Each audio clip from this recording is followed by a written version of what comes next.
So, ang tama ba? Doon ko siya hinawakan.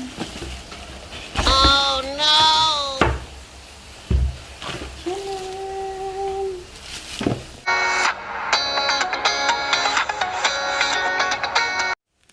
So, I'm going to open it.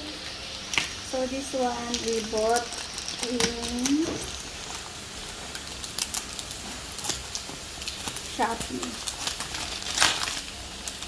Wow! So, meron na siyang freebies dito. Coffee maker! Open natin siya.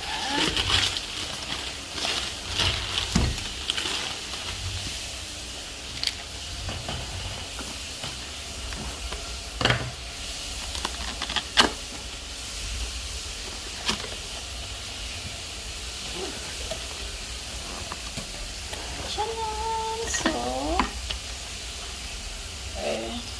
So, meron siyang ganito. Ito yung sa coffee.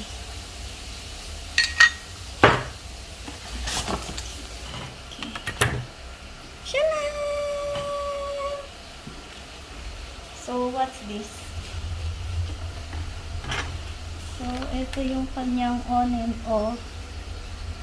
Wow, I don't know. Okay, later. Okay, then this one. Show this. What's this? What's this? Siguro dito yung water.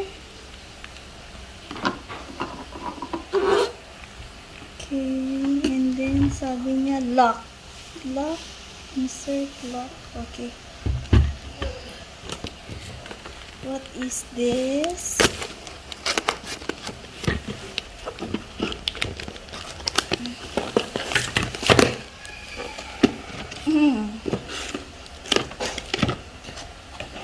What's inside is the scoop, coffee scoop. Tapos, yeah. And dito natin siya, yung water dito, ay yung coffee dito siya magdi-drip. Okay. So, that's it. Okay, so here, this is the old coffee maker that we have. So, few years na to sa amin, di siya ganong nagagamit. And then, this one, so ito yung in-unbox natin. So, it's another coffee maker. So, dito ipo-pour yung water later. So, kailangan lagyan na siya ng water bago siya i-on. And then, may lever dito. Ito yung on and off niya. So, for coffee, ito yung on niya. So, kailangan itapat mo siya doon. And then, for steam, for milk, ito naman siya. Okay? So, later, gagamitin natin siya. So, ito yung pang steam ng milk. Okay. Then, dito madidrip yung coffee. And then, dito natin ilalagay later yung coffee natin. Okay? So, here it is. Our coffee maker machine. So cute. Okay. Okay, so, we'll make a coffee now. So, mag-pour muna tayo ng water bago natin siya i-on. So, yung water niya, ile-level lang natin kung hanggang saan yung coffee niya. Because itong coffee machine na to, hindi siya automatic na mag-i-stop pag puno na siya. So, okay, so pagka-pour niya, cover na natin siya. Okay, and then we'll take your coffee. Okay, so we're using this.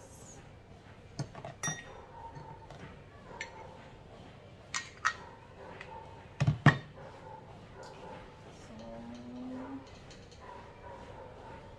1 full lang ang ilalagay ko. So, ang use nito, the other side, is to press the coffee. See? Okay,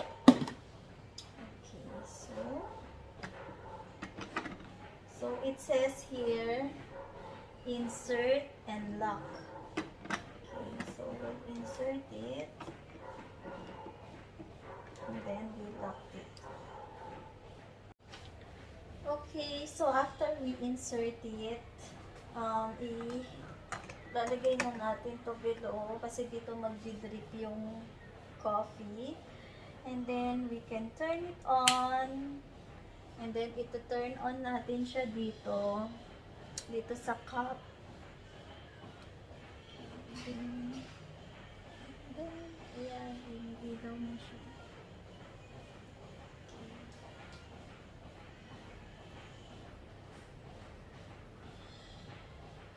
Then we'll wait for a minute or a minute. We'll wait for a minute para maano siya, mag-boil.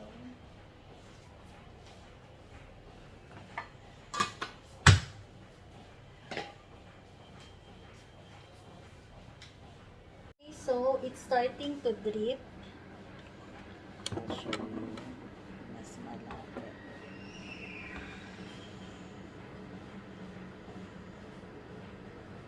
See? Nagdi-drip na yung ating coffee. See?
Okay, so after that, after ng coffee, we will prepare and foam the milk.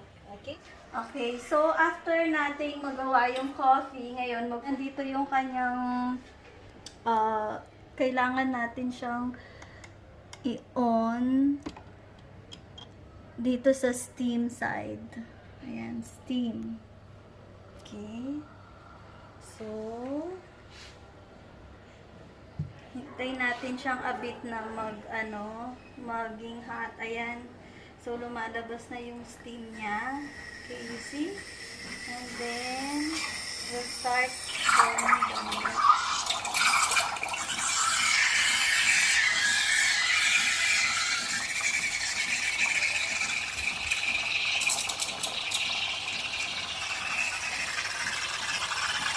So, hindi pa ako ganun runong na mag-foam ng napaka-smooth. Yep, so pag-aaralan pa natin siya. Okay, so ayan ang pagpo-foam niya. See, and a bit, there you go. Ayan, hot na siya, oh. Okay.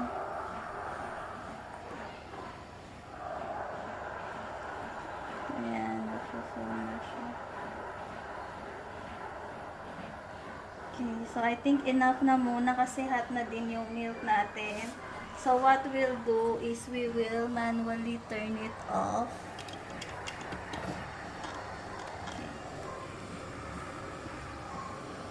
Okay, so hot pa rin siya. So we can just move it there. And then tanggalin na natin yung milk. Pero hot pa rin siya, oh. Nag-steam pa rin siya. Okay, so I'll take it out now. Okay, so we have the milk na may foam.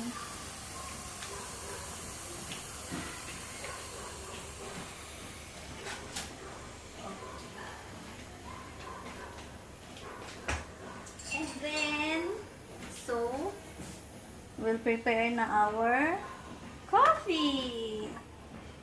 Okay. So, this is our coffee just now. So,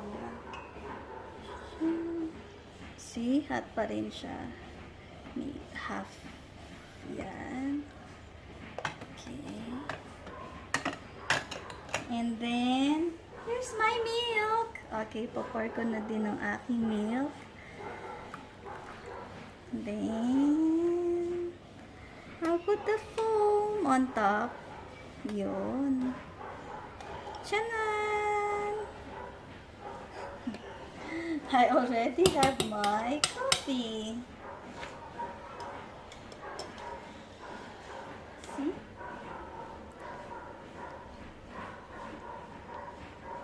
Okay, so this is how you make homemade coffee using this coffee maker. It's just so simple and easy. Okay.